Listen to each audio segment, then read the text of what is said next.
think that the point of teetering is a point of kind of mystery, a kind of unknown. We're making choices in a way that provides opportunities. We have to face questions. And that place of teetering, to me, is very interesting. It's a place where I'm very familiar in the work. The work often brings me to places where I'm teetering.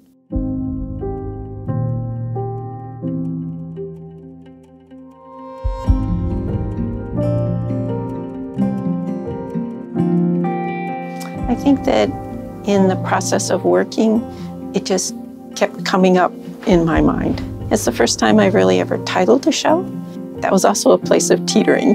Do I put words up there? Do I not?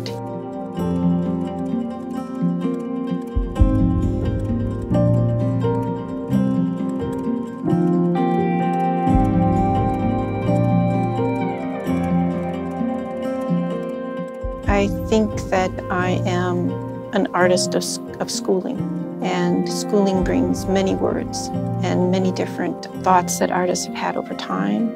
I'm also Western, so there's a lot of thoughts that go on in relationship to the history of art.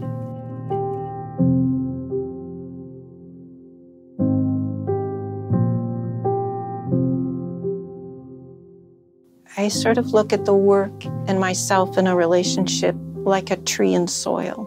I'm the soil that the work grows from, but I am not the work. It stands on its own now, and if I had something that perhaps is a narrative, then perhaps I would be speaking it and talking it. I have words inside of me, they come out. It's not meant to be a linear story, because there's more to me than the words. It's a mixture of all of who I am. In school, looking at the history of art and all the variety that different artists would come at with sureness, and this is what should be done, and here's the river of art. When you shuffle it all down, it seemed that art innately requires only one thing, and that is for a human being to declare it art. So I knew that I couldn't not be a part of this.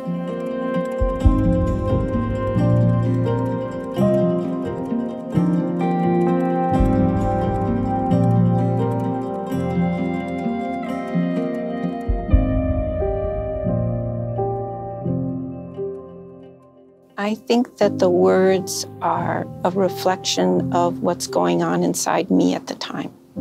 They are dealt with not only with thought, but just visually, you know, that they become surface and they become texture and they become visual elements as much as they are a reflection of the thoughts that were in me at the time.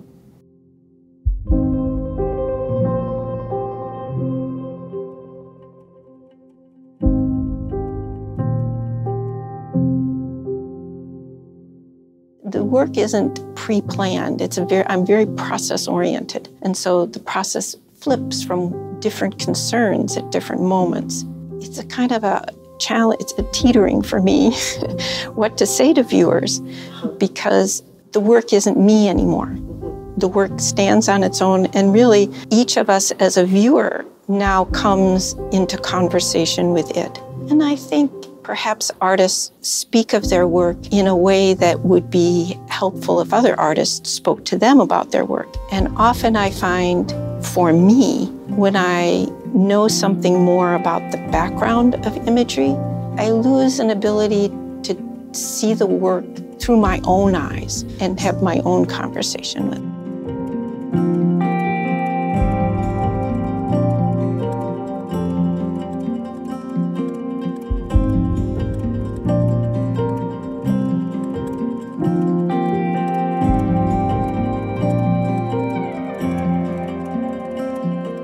Well, I think you can't help but have a certain amount of affinity for the arts when you're raised in the arts.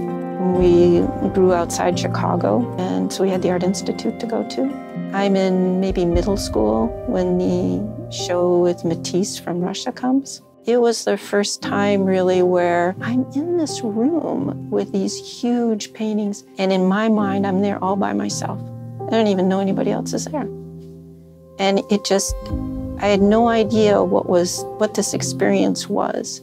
I mentioned to a friend saying it was kind of like, you see a train go by and you see in the window a face of somebody who somehow seems familiar and recognizable, but you don't know what was that, and then they're gone. It's like you just sort of see this show and it's just, what was that? I buy the poster, of course. I take it to college with me 8 years later.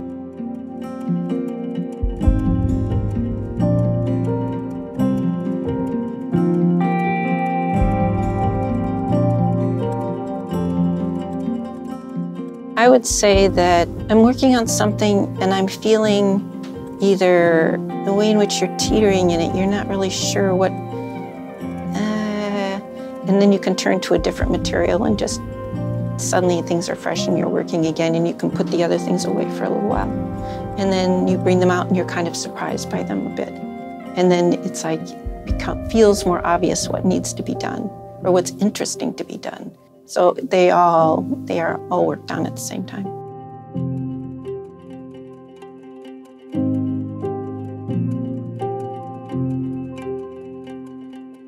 Nothing ever really feels, like I know how to do this. It always feels a bit teetering.